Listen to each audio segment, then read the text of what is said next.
Shalom, puji Tuhan. Hari ini saya akan menyampaikan firman Tuhan perihal Injil adalah kekuatan Allah. Orang yang hidup dalam Injil tidak boleh lemah. Dia akan jadi kuat, dia akan jadi perkasa. Saya tidak ingin kita cuma menjadi Kristen. Tapi seberapa banyak orang yang menerima dia, diberi kuasa menjadi anak-anak Allah. Ingat, inilah berita Injil. Sebelum Injil itu diturunkan, maka manusia itu hidup di bawah hukum Taurat. Hukum Taurat adalah hukum yang dipakai oleh agama-agama. Ingin mencapai keselamatan dengan kemampuan manusia. Hidup suci, berbuat amal, rela berkorban. Itu namanya Taurat, hukum-hukum agama. Kita tahu Taurat itu dibagi dua. Ya, Injil Yohanes pasal 1 ayat 17a menyatakan, sebab hukum Taurat diberikan oleh Musa, tetapi kasih karunia kebenaran datang oleh Yesus. Jadi untuk menyelamatkan dunia ini daripada dosa nenek moyang, sehingga semua manusia berdosa, dosa keturunan, sekalipun Anda tidak merasa di dalam diri, sudah ada dosa keturunan. Sebabnya bayi kalau lahir tidak ada yang tertawa. Semua menangis. Karena warisan dosa. Semua manusia yang hidup sengsara. Nah, jadi untuk menyelamatkan manusia diberi dua aturan. Aturan yang pertama disebut hukum Taurat. Aturan yang kedua itu adalah Injil, kasih karunia kebenaran. Orang-orang beragama itu hidup dalam satu hukum. Bangsa Israel, sekalipun Yesus itu lahir di Israel, bangsa Israel, tapi mereka menolak Yesus. Tidak mau menerima Yesus. Yesus datang kepada miliknya, tapi dia menolak. Jadi orang Israel itu bukan orang Kristen. Dan orang Kristen bukan harus Israel. Kristen itu kepada seluruh umat manusia. Dalam kitab hukum Taurat itu diajarkan 4 hukum memuja Allah. 6 hukum menghormati sesama manusia. Hukum yang terbesar dari yang kedua yaitu menghormatilah ayah ibumu, supaya dipanjangkan Tuhan hari umur hidupmu dan baik keadaanmu kemanapun kau pergi. Jadi selain kita untuk menghormati Tuhan, hukum yang kedua ini manusia, hormati ayah ibumu. Orang sial itu orang yang tidak menghormati ayah ibunya. Dagangnya runtuh, jodohnya putus, rumah tangganya kacau, oleh karena terbiasa tidak menghormati orang tuanya, juga dia terbiasa tidak menghargai istrinya, tidak menghargai suaminya, sebab dia tidak menghormati orang tua. Nah, hukum yang ke-6, jangan membunuh, jangan berzina. Seorang laki-laki yang memandang seorang perempuan lalu bergoyang syahwatnya, dia sudah berzina dalam hati. Jangan mencuri.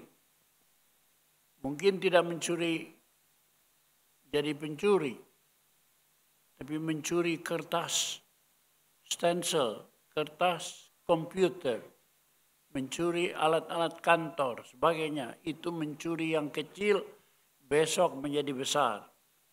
Ya, jangan mengucapkan saksi dosa. Orang ngomong suka nyampaikan cenah, Cenah itu saksi dosa. Belum tahu kepastiannya sudah ngomong ngalor ngidul. Cenah gitu, cenah. Jangan bicara hal negatif, yaitu saksi dusta. Jangan mengingini milik orang lain, istri orang lain, harta orang lain. Jangan ingin yang berlebihan. Ini hukum Taurat.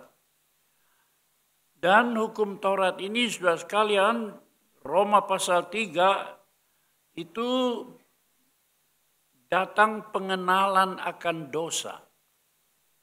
Jadi adanya hukum Taurat itu diadakan oleh Tuhan supaya manusia itu mengenal dosa. Jangan mencuri. Manusia mengenal. Kalau mencuri itu dosa. Tadinya tidak.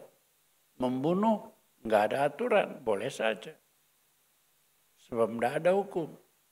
Tapi dengan adanya hukum Taurat manusia itu mengenal akan dosa. Roma pasal 3 ayat 20. Sebab tidak ada seorang pun yang dapat dibenarkan di hadapan Allah oleh karena melakukan hukum Taurat. Karena justru oleh hukum Taurat orang mengenal dosa. Langkah pertama untuk mengenal dosa itu adalah hukum Taurat.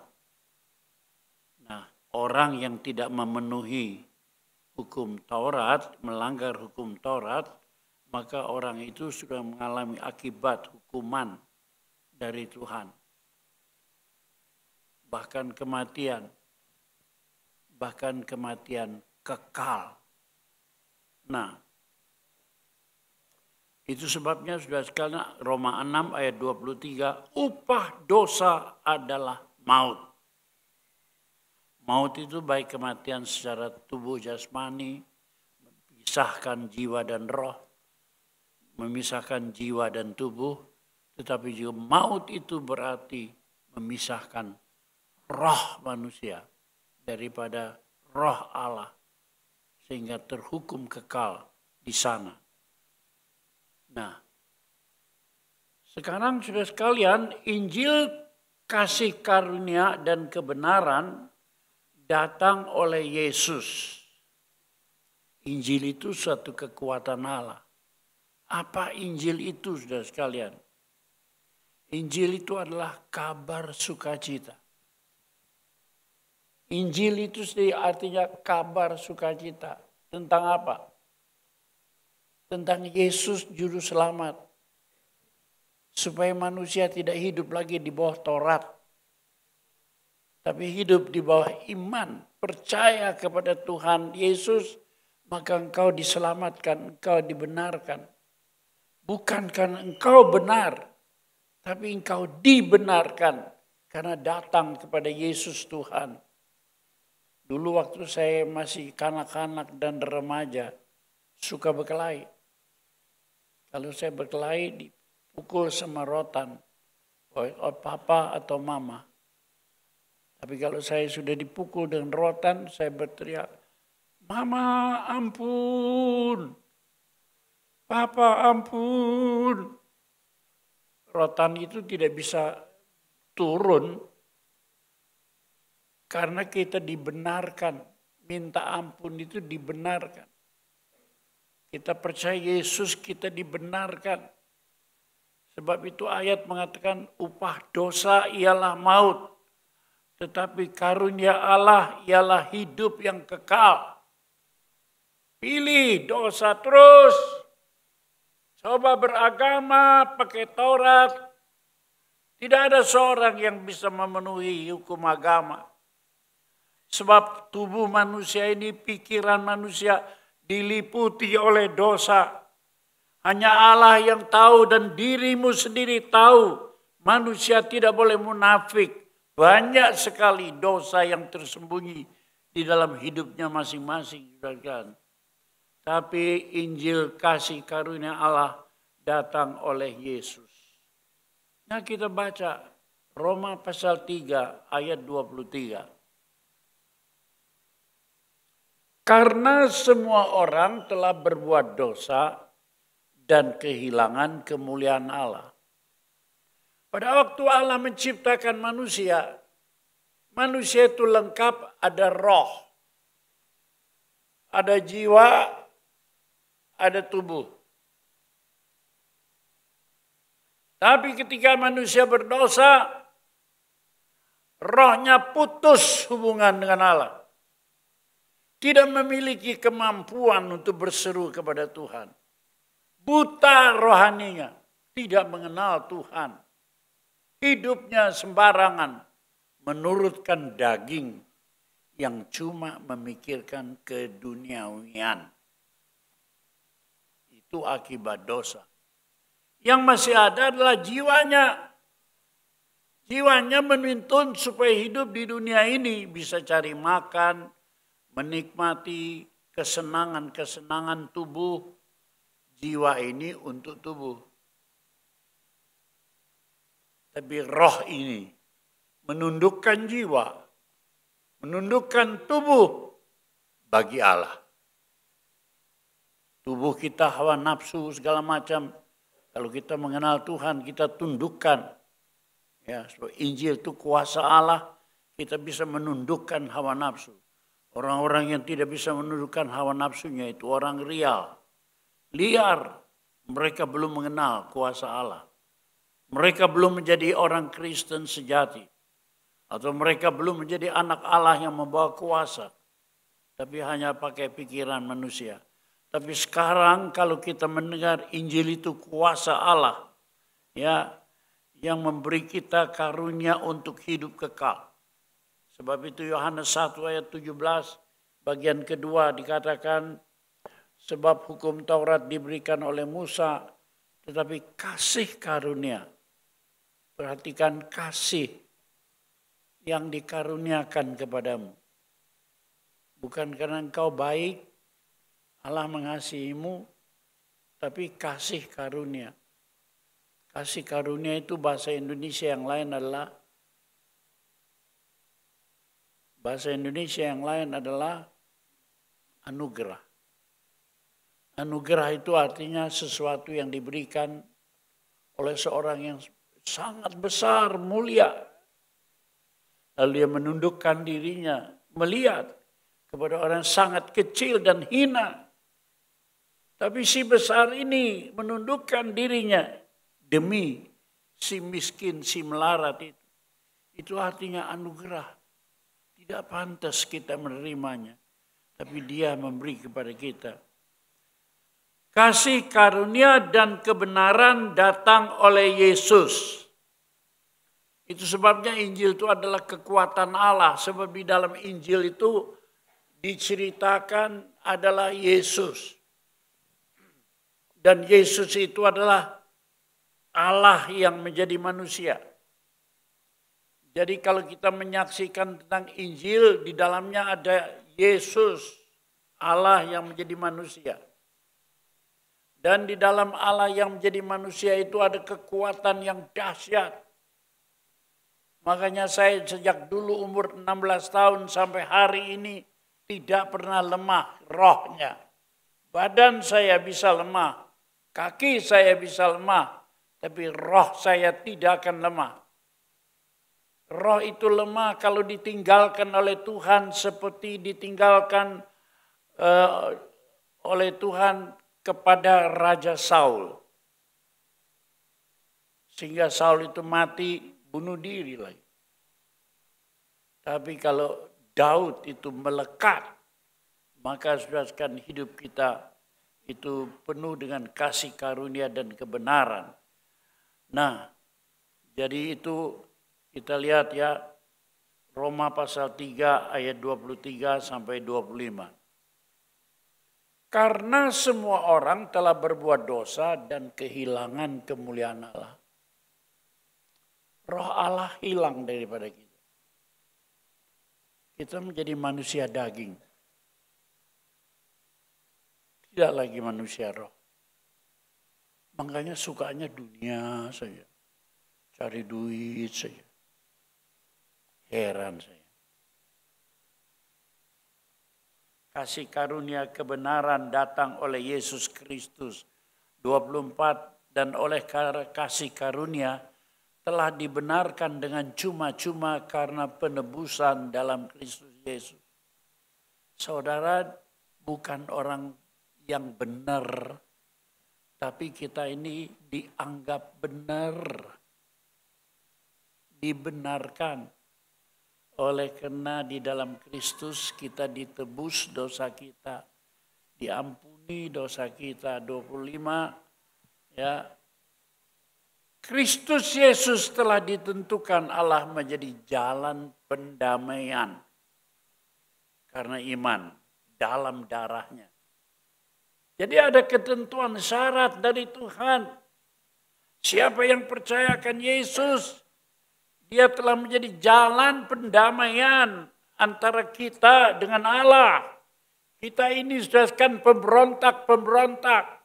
Jadi saudara sekalian, kita harus yakin di dalam Yesus itu ada penebusan. Ada penebusan. Dia mati itu ganti kita. Seperti seorang ibu yang rela mati untuk anaknya. Asal anaknya bisa hidup. Saya lihat pengorbanan banyak ibu pada waktu melahirkan banyak. Ibunya meninggal, anaknya hidup. Ini berkorban demi anaknya supaya hidup. Dia menderita. Nah, kemudian kita mesti sadar bahwa kebenaran datang oleh iman. Sehingga kita diselamatkan. Orang benar itu hidup oleh iman. Jadi bukan usaha ya. Bukan amal. Bukan perbuatan. Injil itu adalah kekuatan Allah karena memberikan kepada kita ya, jalan, kebenaran, dan hidup. Yohanes 14 mengatakan, kata Yesus, akulah jalan dan kebenaran dan hidup. Tidak ada seorang yang dapat datang kepada Bapa kalau tidak melalui aku. Tidak seorang yang bisa hidup berbahagia di atas muka bumi kalau tidak melalui Yesus. Jadi saudara sekalian, orang-orang kenapa dagangku sial? Kenapa bisnisku bangkrut? Kenapa tokoku kebakaran? Kenapa perempuan itu lari tidak mau menjadi istriku? Kenapa perempuan itu tidak mau jadi pacarku? Karena hidup saudara di luar Kristus. Sadar enggak orang yang hidup di luar Kristus kalau pacaran penuh dengan dosa. Maunya main peluk, main cium, saudara sekalian mau main gerayang-gerayang. Itu sifat dosa tidak pernah disadari. Oh, itu yang membuat kegagalan hidup manusia. Tapi Yesus berkata, akulah jalan. Saudara mau cari jalan apa? Jalan hidup? Ayo di dunia. Jalan bisnis? Ayo. Saya hidup hampir 66 tahun. 68 tahun bersama Yesus. Oh, Yesus itulah jalan. Mau jalan apa saja, aku berdoa, aku hidup kudus, doaku didengar oleh Tuhan, dan Tuhan buka 1001 jalan. Aku tidak akan pernah miskin, enggak. Sebab Tuhan itu jalan. Tuhan bilang, jangan kamu berpikir khawatir. Burung di udara tidak pernah berusaha seperti kita manusia. Bunga bakung di lembah bisa hidup bagus. Bunga bakung itu bunga lili ya, teratai. Bagus sekali. Tidak menenun, tidak menyulam. Tapi Tuhan pelihara. Demikian lagi orang yang percaya kepada Tuhan dipelihara oleh Tuhan. Saya seumur hidup tidak pernah berkekurangan hidup ini. Sebab saya merasa cukup. Orang yang tidak merasa cukup itu orang berkekurangan. Segunung Semeru juga runtuh, nggak cukup. Segede Gunung Galunggung ya runtuh. Tapi kalau kita merasa cukup di dalam Tuhan, setiap saat kita bersyukur, Tuhan cukup bagiku. Itu kalau jalan hidup kita di dunia. Tapi akulah jalan itu sampai kepada Bapa. Dan Tuhan katakan tidak seorang pun sampai kepada Bapa kecuali melalui aku. Kebenaran di dunia ini semua orang benar. Dalam kitab Nabi dikatakan kebenaran manusia itu seperti kain yang luntur. Dalam kitab Nabi yang lain dikatakan kebenaran manusia itu seperti wet kalah sama dompet. Aturan manusia itu kalah sama sogok. Hakim dapat disuap. Dan itu benar. Hari ini kita melihat. Makanya kemarin ada satu orang mahasiswa. Mau sekolah apa kamu? Hukum. Bela apa? Kebenaran. Kebenaran manusia itu enggak ada. Siapa yang banyak duit pasti menang. Jadi janganlah ada anggota gereja Betel sekolah hukum. Nanti kau nangis dalam hati. Kau rasa benar, ingin membela yang benar. Sebelah lain pakai duit, kalah. Nyeri hati, sakit hati. Karena sudah sekarang tidak ada kebenaran di atas muka bumi. Tapi kebenaran, akulah jalan, akulah kebenaran. Kebenaran Allah itu mutlak. Jadi kalau saudara mau tahu kebenaran, jangan lupa ya baca Alkitab saudara sekalian. Jangan pernah mencari kebenaran sebelum saudara membaca Alkitab. Sebab inilah kebenaran sejati. Yang payahnya banyak sekali anggota gereja Betel masuk gereja Betel tapi tidak tahu kebenaran sebab tidak membaca Alkitab.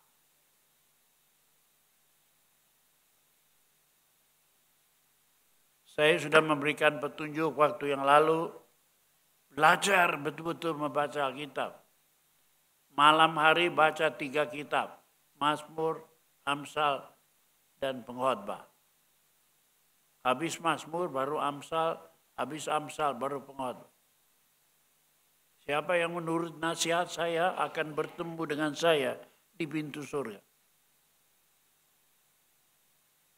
Kalau siang baca Injil Lukas, Injil Yohanes, kisah para rasul.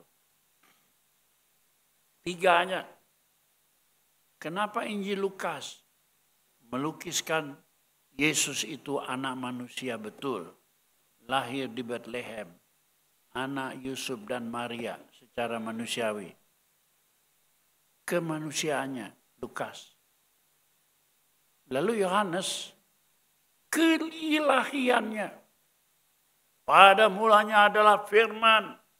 Firman bersama-sama dengan Allah. Firman itulah Allah. Itu Injil Yohanes. Firman itu menjadi manusia. Tinggal di antara kita. Tidak seorang pun yang bisa melihat Allah. Tapi siapa yang melihat Yesus, dia melihat Allah dan kebenaran Allah. Bagaimana sudah bisa kuat rohaninya kalau nggak baca Injil? Lukas adalah manusia. Yohanes melukiskan Yesus itu anak Allah. Dan kitab yang ketiga yang saudara harus baca, ya, Kisah Para Rasul. Kalau saudara mau beli panci istimewa, alat masak yang bagus, maka saudara harus melihat demonstrasi penggunaan panci itu. Kalau saudara bisa, maka saudara menjadi suka membelinya walaupun mahal. Karena ada demonstrasi. Saudara tahu nggak? Hidup saudara loyo karena tidak pernah baca Kisah Para Rasul. Saya paling suka baca Kisah Para Rasul. Sebab Kisah Para Rasul itu demonstrasi kuasa Allah. Seluruh pasal-pasalnya itu melukiskan kuasa Allah yang supernatural. Injil kuasa Allah itu nyata dalam hidup.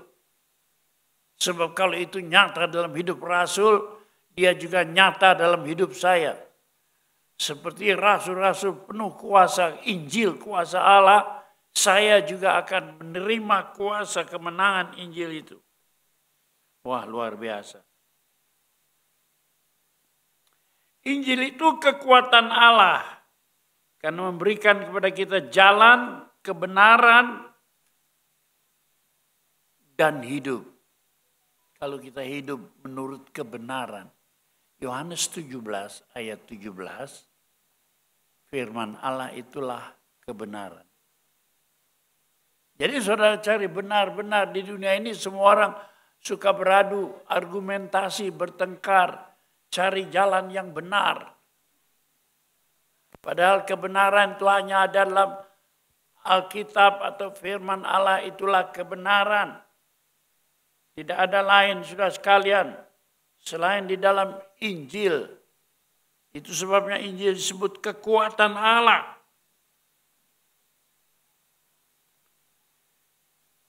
Dan bukan saja jalan kebenaran, tapi hidup. Saudara yakin nggak kalau saudara mati akan hidup? Banyak orang takut mati. Kalau saya siap, itu sudah pasti. Tunggu giliran. Kenapa kita mesti takut? Yang penting kita mati dalam hidup yang benar. Semua manusia akan mati. Jadi jangan takut matinya. Takut kalau kita tidak hidup dalam kebenaran.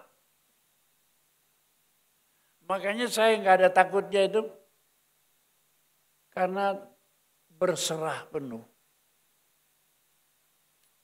Kalau boleh nanti kalau saya mau melepaskan napas, saya masih bisa menyanyi. Aku berserah, aku berserah pada Engkau Juru Selamat, aku berserah. Plus diangkat Tuhan. Bukan mati dalam sengsara, dalam kehinaan, dalam ketakutan. Tidak. Karena kita sudah tahu semua manusia akan mati. Yang penting bersama siapa kita mati. Bersama dosa, bersama setan, atau bersama Tuhan. Ingat ini. Ya. Akulah jalan, kebenaran, dan hidup.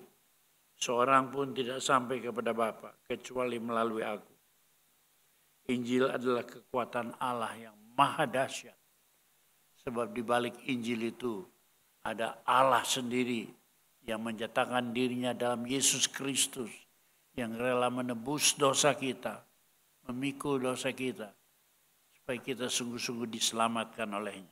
Nah, bukan saja saudara sekalian ya kesaksian daripada Alkitab dan kesaksian dari Yesus sendiri. Tapi rasul-rasul, para murid-murid Yesus itu memberitakan Injil kekuatan Allah dengan berani. Jangan loyo-loyo. Ini belum juga memberitakan Injil, udah takut lebih dulu. Rasul-rasul, Paulus misalnya, bukan saja percaya, tapi Paulus itu bermegah. Dan dia juga memproklamirkan Injil. Sekali kita percaya, jangan khawatir. Ada satu nyanyian, sudah kan. Kita percaya Yesus tak akan menoleh ke belakang. Sekali kita menerima Yesus, Tidak akan menoleh ke belakang.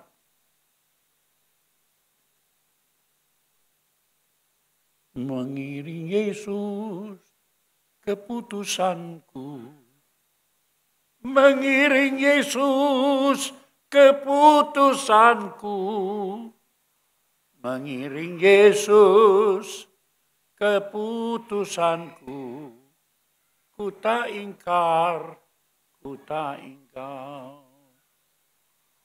I have decided to follow Jesus.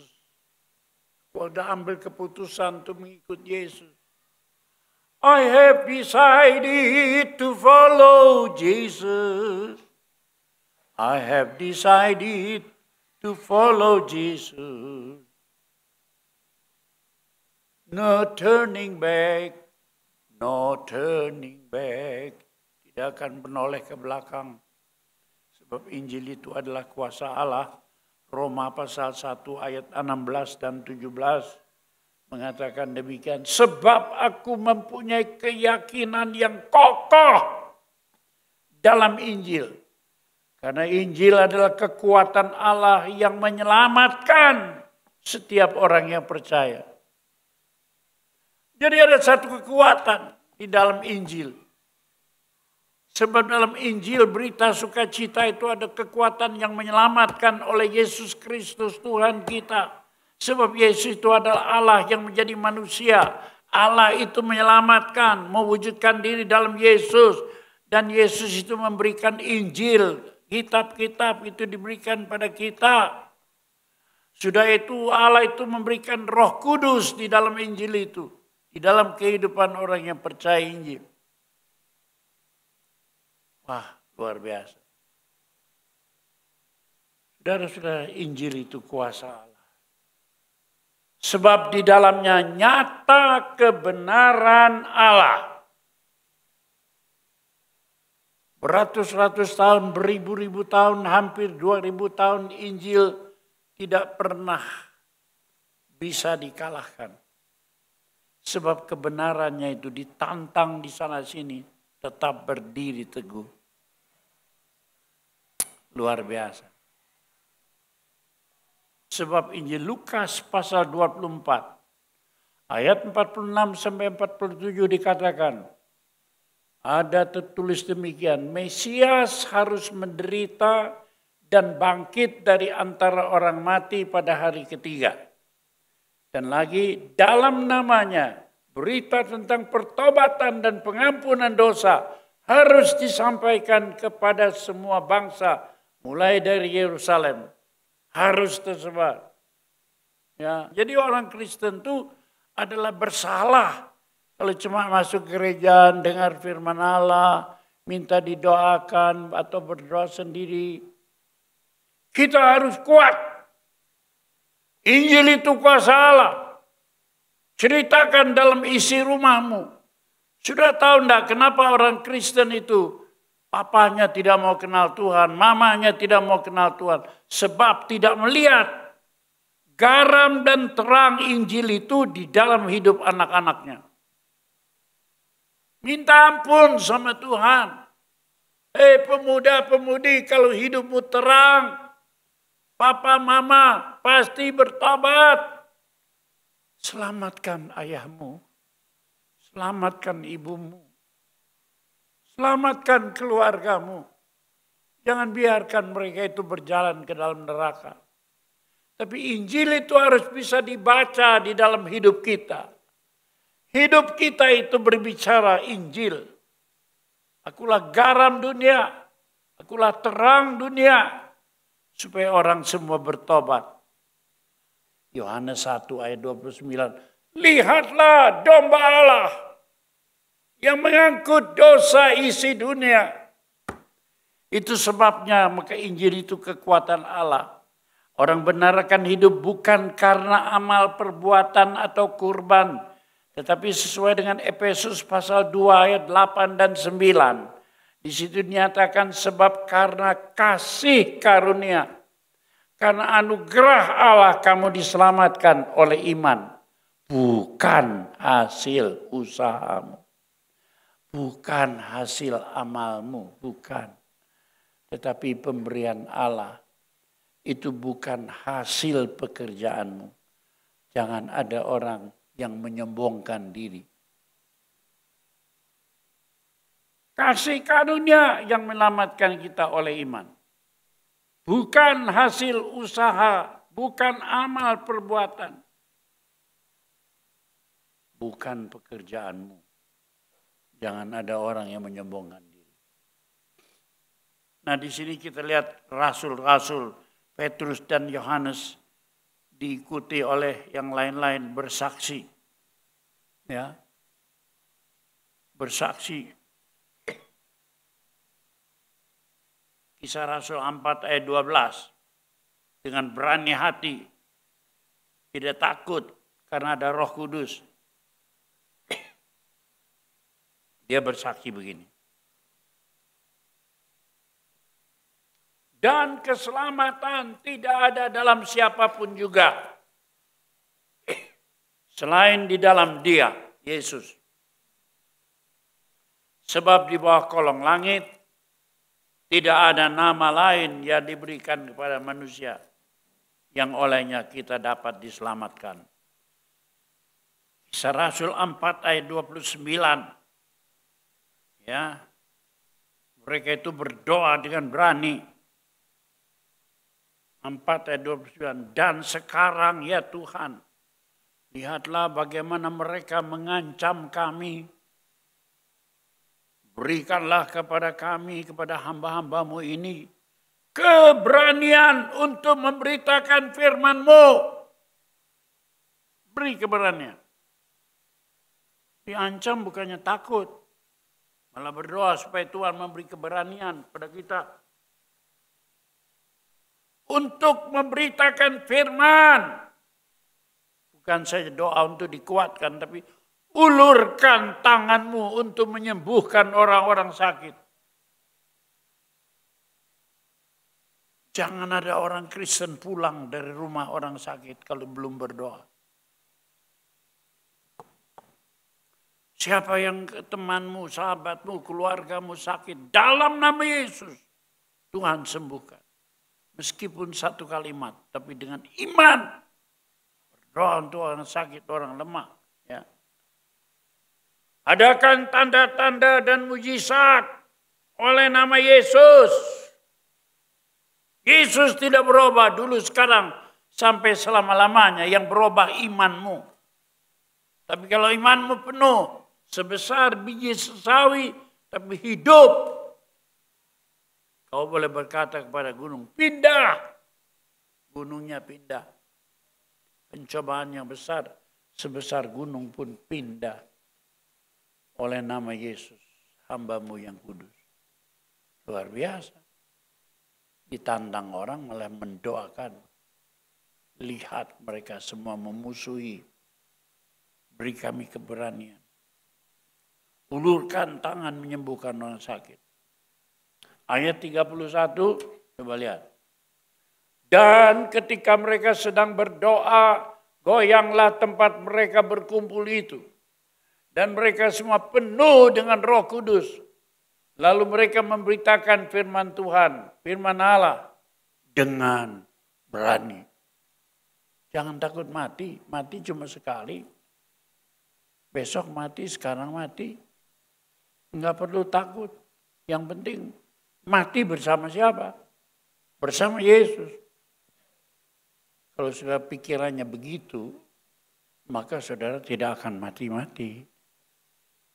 Saya pikirannya begitu. Jadi enggak ada kegelisahan, enggak ada penyakit, tidak mati-mati. Doakan minggu depan saya akan pergi saudara, ke Jogja, khotbah di Jogja. Dari Jogja saya pergi saudara, ke Purwokerto, khotbah di Purwokerto. Dulu Ruby di Gantara, Hokian Fuk punya gereja. Dari situ saya pergi ke Sokaraja, cabang-cabangnya, Antipas di Sokaraja. Dari situ sudah sekalian saya pergi di Purwokerto kota, Stadion Mini. Dari Stadion Mini saya dijemput dari sini. Naik mobil pulang ke sini. Capek? Capek. Tapi semangat. Sebab Injil kekuatan Allah. Kita lawan yang sakit dalam nama Yesus. Lawan. Percaya Injil kekuatan Allah. Jangan menyerah. Jangan menyerah. Tapi hati kita melawan segala perkara itu. Jadi betapa dahsyatnya Injil itu sebagai kekuatan Allah. Paulus bermegah dalam Injil. Sesuai dengan Roma pasal 1 ayat 17. Di sana dikatakan betapa dahsyatnya Injil, kekuatan Allah yang menyelamatkan dari hukuman dosa, dari maut dan neraka. Di dalamnya nyata kebenaran Allah dari iman. Karena begitu besar kasih Allah akan isi dunia ini, sehingga dikaruniakannya anak yang tunggal. Supaya barang siapa yang percayakan dia tidak binasa, melainkan beroleh hidup yang kekal. Saya tidak punya pengharapan akan dunia ini. Apa ya, banting tulang peres keringat, berharap sama dunia. Mau cari uang, mau cari sugih, pasti mati. Mati tidak sempat cari bekal untuk masuk surga. Enggak sempat. Karena terlalu sibuk mata duitan. Ayo kita sekarang cari Allah. Injil adalah kekuatan Allah yang memberi kebenaran, damai sejahtera, dan sukacita oleh Roh Kudus. Roma 14 ayat 17. Sebab kerajaan Allah bukan soal makan dan minum. Enggak perlu banting tulang cari duit, cukuplah apa yang ada pada kita. Yang penting Tuhan nomor satu. Injil diberitakan. Ya. Kerajaan surga bukan soal makan minum, tapi soal kebenaran. Siapa sekarang di pemuda-pemudi di sini mau cari yang nomor satu itu saya harus cari kebenaran. Kebenaran. Siapa pemuda-pemudi di sini yang digerakkan untuk menjadi pendeta? Untuk memberitakan kebenaran. Jangan takut bayarnya sekolah teologi. Di sini ada banyak jemaat yang mampu membiayai kamu ke sekolah Alkitab. Sebab bukan soal makan minum, tapi soal kebenaran nomor satu. Bukan kebenaran manusia, tapi kebenaran Allah. Soal apa lagi? Damai sejahtera, pengan, ayem lan tentrem, karto raharjo. Aduh Tuhan, ini yang kita cari. Apalagi sukacita oleh Roh Kudus. Lihat ini, cari dulu kebenaran. Nanti dengan sendirinya ya naik pangkat, dapat damai sejahtera, pengan. Kemudian sesudah itu bukan saja damai sejahtera, tapi naik pangkat, sukacita dalam Roh Kudus. Ini Injil keselamatan. Ini Injil kebenaran, saudara kalian. Luar biasa. Injil adalah kekuatan Allah yang memberi kita hidup kekal dan menyediakan rumah di surga. Siapa yang percaya Injil, jangan takut mati. Kalau mati kita pulang ke rumah Bapa. Dia sediakan rumah. Yohanes 14 ayat 1-3. Dengar janji abadi. Janji kekal. Jangan gelisah hatimu. Percayalah kepada Allah. Percayalah juga kepadaku, kata Tuhan Yesus. Di rumah Bapakku ada banyak tempat tinggal. Jika tidak demikian tentu aku akan mengatakan kepadamu, sebab aku pergi ke situ, ke rumah Bapa untuk menyediakan tempat bagimu. Dan apabila aku sudah pergi ke situ dan telah menyediakan tempat bagimu, aku akan datang kembali membawa kamu ke tempatku, supaya di tempat di mana aku ada, kamu pun berada. Dunia tidak bisa memberikan jaminan sedikit pun. Mao Zedong enggak bisa.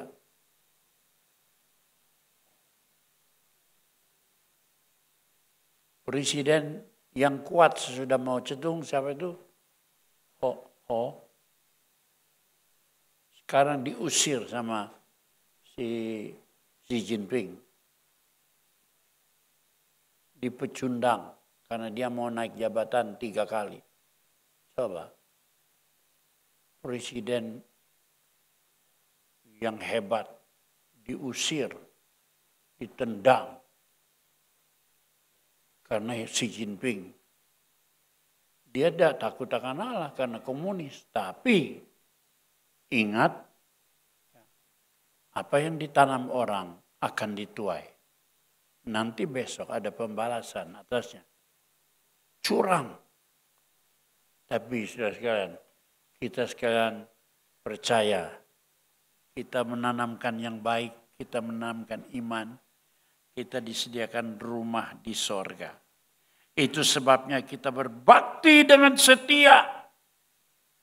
Jangan ada yang bolos kebaktian. Ini bukan perkumpulan manusia, bukan.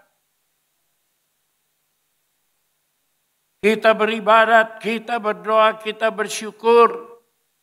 Artinya kita memuliakan Allah. Kalau kita memuliakan Allah, kita giat selalu dalam pekerjaan Tuhan. Jerih payah kita tidak sia-sia. Itu janji Tuhan. Kenapa? Sebab di dalam Injil, ingat ya, Injil itu ya, ada Allah di dalamnya. Allah menyatakan dirinya dalam Yesus, anak Allah. Kemudian Yesus tersalib mati, tinggallah firman Allah. Alkitab. Tinggallah Alkitab, tapi kemudian Alkitab itu diberi kuasa Rohul Kudus. Allah, Yesus, Alkitab, Roh Kudus. Dan sesudah itu kita jemaat yang menjadi saksi-saksi Kristus. Kita tidak boleh lemah. Kita nggak boleh lemah. Kalau kita lemah, keturunan kita lemah. Kalau kita kuat, keturunan kita kuat. Saya mau keturunan saya kuat. Badan jangan dipikirin terlalu banyak. Sakit boleh berobat. Tapi jiwa rohnya mesti kuat. Ada Allah, ada Yesus, ada Alkitab, ada Roh Kudus, dan ada kita, saksi-saksi Kristus. Ini Injil, kekuatan Allah. Siapa yang bisa kalahkan? Kalau kita mau jadi saksi-saksi Kristus. Itu sebabnya 1 Korintus 15 ayat 57, 58. Tetapi syukur kepada Allah yang telah memberikan kepada kita kemenangan oleh Yesus Kristus Tuhan kita. Diberikan kemenangan oleh Yesus Tuhan kita. Karena itu saudara-saudaraku yang kekasih, karena itu hei jemaat Gereja Bethel Indonesia, berdirilah teguh, jangan goyah, giatlah selalu dalam pekerjaan Tuhan. Sebab kamu tahu bahwa dalam persekutuan dengan Tuhan, jerih payahmu tidak akan sia-sia. Saya sungguh-sungguh dari umur 16 tahun setengah mengabarkan Injil. 17 tahun saya sudah pergi mengabarkan. Jerih payah saya tidak sia-sia. Anak-anak saya, cucu-cucu saya, buyut-buyut saya diberkati Tuhan. Penuh sukacita. Anak saya sekarang, Rubin Adi, istrinya lagi di Jepang. Ya. Mereka pergi ke sana bersama beberapa pendeta dan orang-orang, teman-teman majelis-majelis gereja dari kota Surabaya. Tidak sia-sia. Kami tidak pernah menjadi orang miskin, enggak. Kami menjadi pemimpin-pemimpin di dunia ini. Injil itu kuasa Allah. Sebab itu yang sakit, yang susah, yang lemah, saya undang maju ke depan. Kita akan berdoa. Yang sakit, yang lemah, yang sudah tua, meskipun tidak diharapkan sudah bisa loncat lagi, tapi Allah sanggup. Saya lihat Nyonya Tatsiong, ya, Nok nggak bisa jalan, lama sekali. Sekarang bangkit, sukacita, gembira, sehat lagi. Saya lihat Ko Afif, meskipun sakit, imannya bangkit. Saya lihat itu mamanya si Sen ada di sini ya. Nah, kita doakan, silakan maju. Siapa yang merasa ada keluarganya yang sakit, maju di sini, sebelah kanan. Doakan yang sakit, papamu, ibumu, pamanmu, bibimu, orang seisi rumah, maju ke depan, silakan, silakan.